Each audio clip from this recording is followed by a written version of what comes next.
Now, growing up, one of the quotes that impacted my life deeply was a quote by D.L. Moody. The world is yet to see what God can do through one man who is fully yielded to him.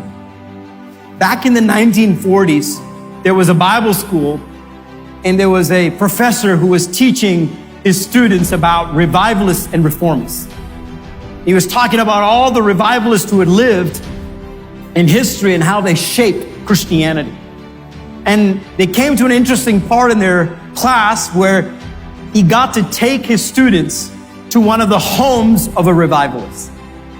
So one day he gathered all the students and says, today we're going to go visit the house of John Wesley, he said. Students were excited because they had read about John Wesley in their textbook, learned about his influence. And John Wesley lived in the 1700s, one of the most powerful revivalists, and through whom God brought about a shaking revival in the nation of England. During John Wesley's time, thousands upon thousands of people came into the kingdom of God through his ministry. John Wesley was incredibly passionate to preach the gospel. He would wake up in the early morning before dawn at 4 o'clock, get on his horse, and he will ride that horse town after town, village after village, preaching the gospel all the way up till the nighttime. And by the time the day was over, he would have preached from 18 to 36 places in one day. And he would do this every single day, and until he saw an incredible revival in England. So the students were extremely excited when they got to go see John Wesley's house. So the teacher brought them into the house and showed them the living room. He said, here's the living room. This is where John Wesley entertained people when they came into their home. This is where the people sat and talked to John Wesley. The students were like, wow, it's so cool. We're standing in John Wesley's living room. He said, come, let me show you. The next, he took them to the dining room and said, look, this is where John Wesley sat every morning. Before he'd get on his horse and before he'd ride off, he'd eat breakfast here. And this is how he started his day. And they all looked at it and said, this is incredible. We're standing in John Wesley's dining room. Then he said, come on, I'll take you to his prayer room. And he took them to the prayer room. And the students stood there in awe as they looked at a wall filled with books, different theological books that John Wesley would study, and his table and chair which he would sit and prepare his sermons. And they're like, oh, it's incredible to stand in John Wesley's study. And then the professor said, I'll take you to another room, come on. He took him to John Wesley's bedroom. It's a small room. All the students kind of squeezed around the bed and they stood there, and the teacher said, this is John Wesley's bedroom. After a long day, he'd come here and he'd rest. This is where he'd sleep. And as he was explaining it, one student stopped the teacher and said, sir, what's that on the floor? I see 2 indents by the bed.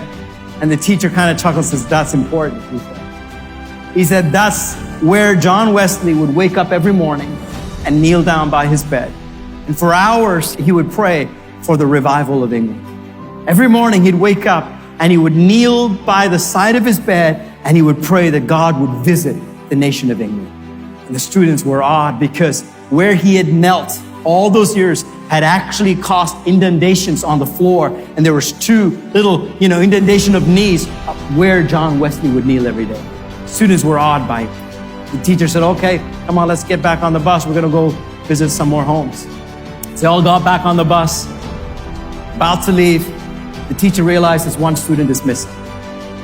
So he says, hey guys, hold on, let me go find this guy. Comes back into John Wesley's house, looks in the living room, no one.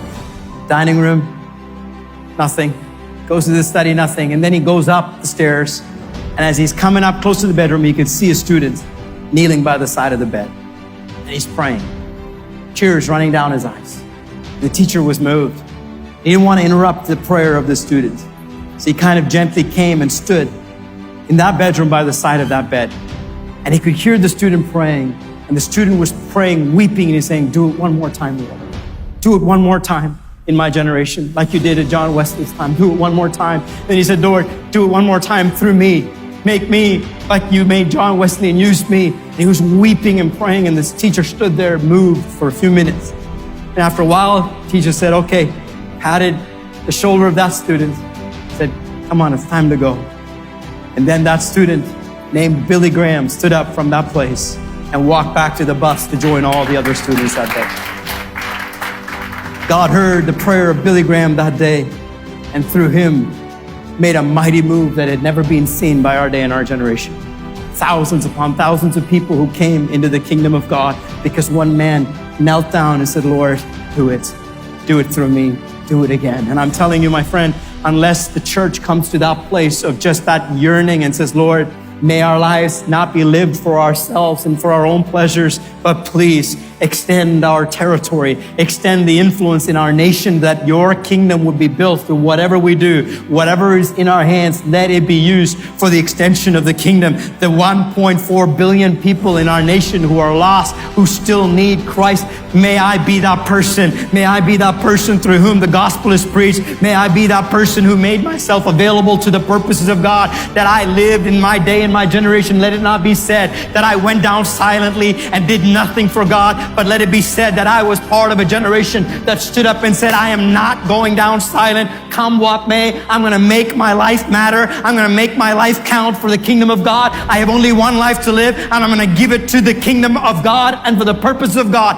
that whatever I have, let it be used for the kingdom of God. I'm telling you, church, until we become a generation like that says, Lord, make it so that in our day and our generation, that you would use our voice, you would use our influence, you would use our position for the kingdom of God. What God did through Jabez, he can do it through you. What God did through John Wesley, he can do it through us. What God did through Billy Graham, he can do it through us. All it takes for people, men and women, who position themselves in a place of availability and said, God, I want my life to matter. I don't want to live it for myself. I want to live it for the kingdom of God and for the purposes of the kingdom of God.